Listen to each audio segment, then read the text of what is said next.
I'm going to work on ability cost now. I was debating not doing this right now and doing it later, but purely because I don't have MP. But I was thinking it's just going to be the same anyway. I will use HP as the cost, and I can add in an MP cost later on. So, oh, wrong thing. Just like the others, let's add a folder for cost. We will create some kind of abstract base cost.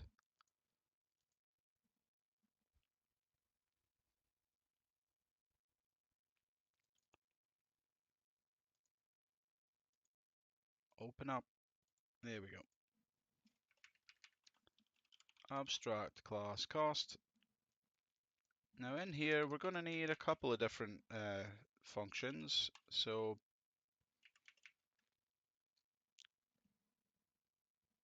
mm,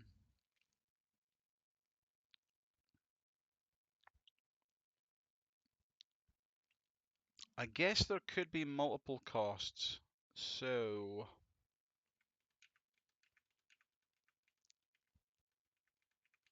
let's we'll deal with one cost single as a single item, and maybe the ability itself can worry about having multiple costs. So public bool can pay. This will be abstract because we want each different subclass to decide in what way it pays and if it can pay that. Have an abstract void pay, as in if we want to actually make the transaction happen. And I assume we need a battle unit, and I won't put the target in yet, but I imagine there could be some interesting effects if you do include the target. It could be something like, if it's a regular target, pay 100 health to use the attack. But if the target is a dragon, because the person's favored enemy is a dragon, then it only costs 20 health to use the attack. You could do things like that, but that would probably require a target to be passed in. For now, I'll keep it out, keep it cleaner until we actually need it. So can pay, pay, but I also want to add public abstract string and then toString. This may be an override actually. Yeah, okay. Public override string.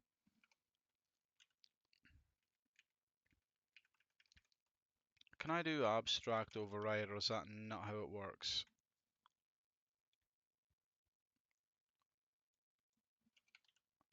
Okay, wonderful. So each different cost should have some way probably to display um, what it is in the menu, or just in any way you want. Maybe it'll be a pop-up as well to show you've paid some cost. Who knows? So toString is just going to give us an easy way for each of the different costs to format how it wants to look. So if it's HP, you can format it to say something like X HP with a space, or maybe it'll be X HP without a space. And then the next one can be X MP, and then it could be X potions. It could be like anything you want. And having the override toString just allows us an easy way to do that. So I think that's probably it for cost. Can pay, actually pay. This is going to need the battle unit 2. Oh, probably should call it battle unit because that might get confusing. Yeah, if that just got passed through as a unit, if I wanted to do some kind of code, uh, equals, say it was something like a unit dot unit, and then suddenly it's like, well, is this the unit or not? Well, no, it's the battle unit. So that's why it's really important to be specific when you're naming variables. So now if I just look at a piece of code that says battle unit, I know exactly what type of data should be in that and what we should be using it for. Okay, that's good enough for that. And so let's add the HP cost.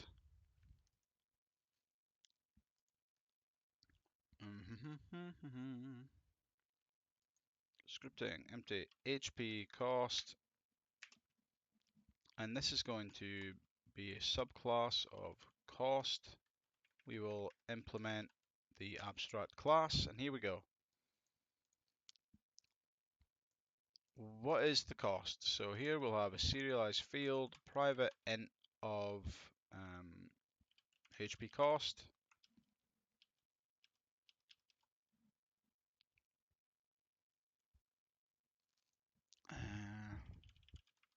We'll go static HP cost, and then we'll also have percentage HP cost.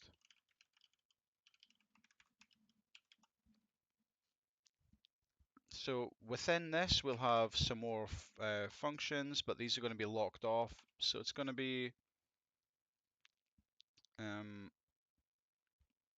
calculate cost. And we'll pass in the battle unit as well.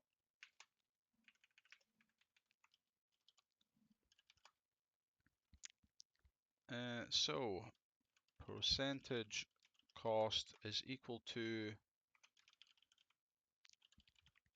we'll round it to the int. Maybe we'll floor it actually. Floor to int. So floor and ceiling is like rounding, but the floor will always round down and the ceil will always round up. So maybe it's ceil is what we want. Always round up to the biggest integer, the biggest full integer. So ceil. So inside this is where we're going to do the calculations. So we'll do battle unit dot stats dot get max HP, and we're going to divide that by 100f, which turns it into a float, which is an important part of this. We want to work with floats on the inside, but then turn it into an integer at the end, just so we get the closest correct value. So max HP divided by 100, and then you multiply that by the percentage HP cost. There's maybe a better or faster way of calculating a percentage, but that seems fine. And then we just return the percentage cost plus the static HP cost. So as it says on the tin, static HP cost is just a flat cost. Maybe flat is better. Flat HP cost. So whatever this says is just how much it costs, and then percentage is a percentage of the total health. So you can have a skill that costs 25% of your total health, you can have one that costs 5% of your total health, or you can leave this as 0 and just add a flat cost. So then it's easy enough to say return battle unit stats get current HP. If the HP is greater than or equal to calculate cost, then true, they can pay it.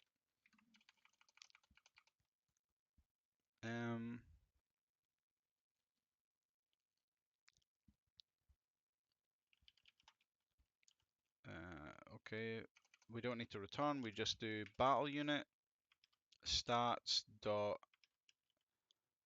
set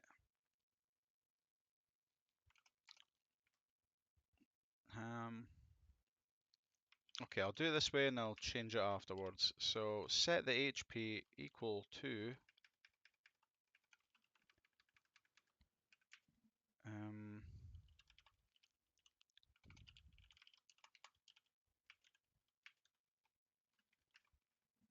current HP minus calculate cost.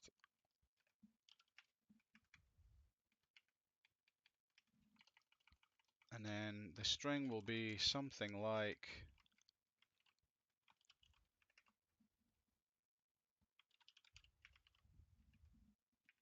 ah, shit. Can I override it with something in here or not? Probably not, right? Because then you're not overriding it, you're just creating a new thing. Okay, we'll just do that.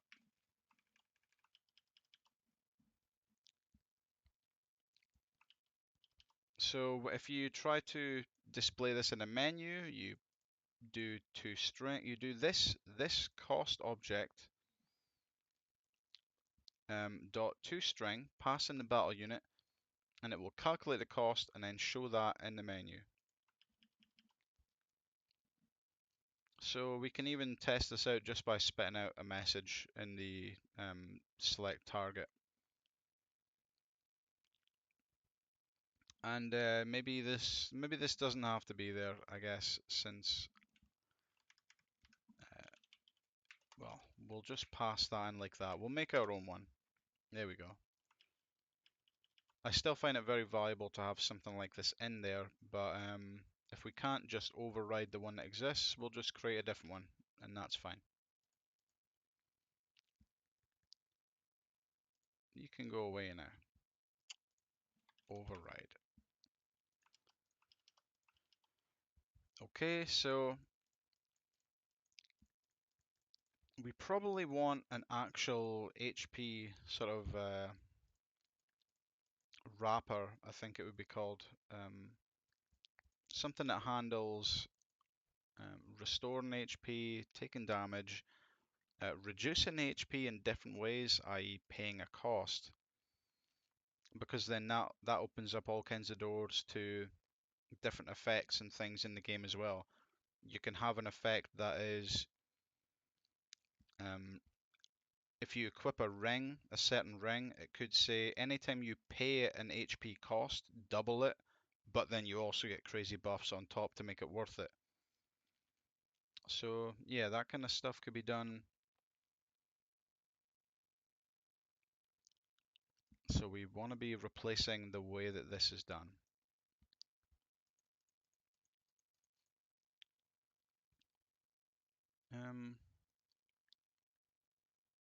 I might just, should I cut this one really super short and just make the next video adding in mana and then adding in a mana cost and then also swapping out these for wrappers.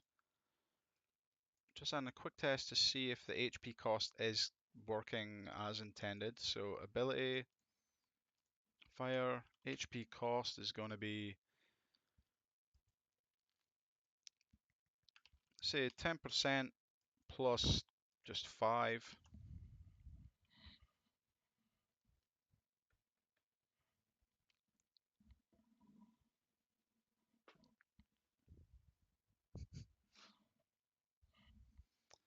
Let's see, 10% plus 5. So battle unit 1 has, let's just make this 100 for testing. So 10% should be 10 plus 5 should be 15. So let's see and select target.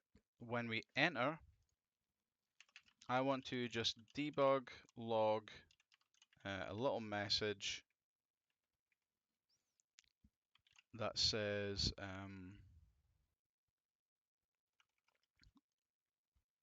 battle.turn.selectedAbility.cost, which is something that's not been added. Public cost, and then the same thing, just slap that in there. Cost.toString, and then we're going to pass in acting battle unit because this is the acting battle unit. So this should spit out our string and it should give us an actual value for whatever. It should say 15, I think, if I've done it properly. Let's see.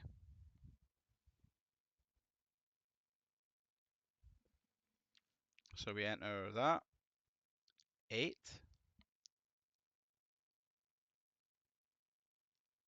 What have I gone and done wrong? Oh, this is Pete. This is the wrong guy. This is the guy here. 115. There we go. So it's saying 100 divided by 10. Oh, well, 10% of 100 and then plus 5. Great. So the cost thing works.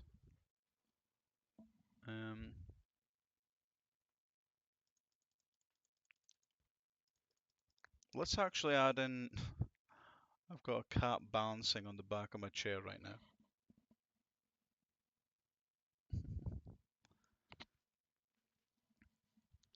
Let's make sure the payment thing is working. So when we say select and we left click, I want it to say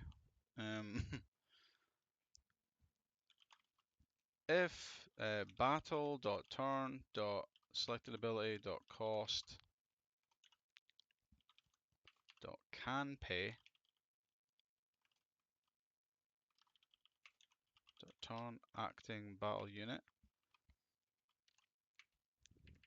So let's just say if he can't pay, debug.log can't pay the HP cost.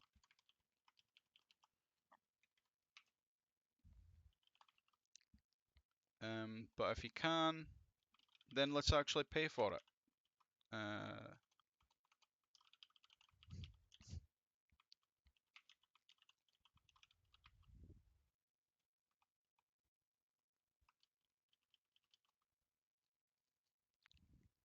So this should make them lose health, which I wonder if that automatically, if I've already added in sort of losing a stat or not. Okay, let's see. So I should be able to use this ability twice if he starts with 30 health. But I'm just going to make the HP 25. So I should be able to use it once, but then not after that. Then it should scream at me for not being able to pay the cost. So skip to this guy. Okay, let's see. Didn't say I couldn't pay the cost, and let's try again. Can't pay the cost, and it didn't go through. So that's all seems to be working.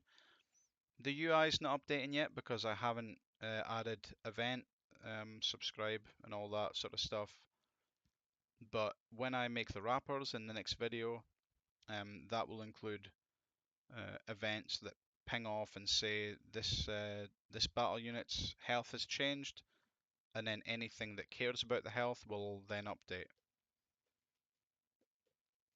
So yeah, I'll see you in the next video.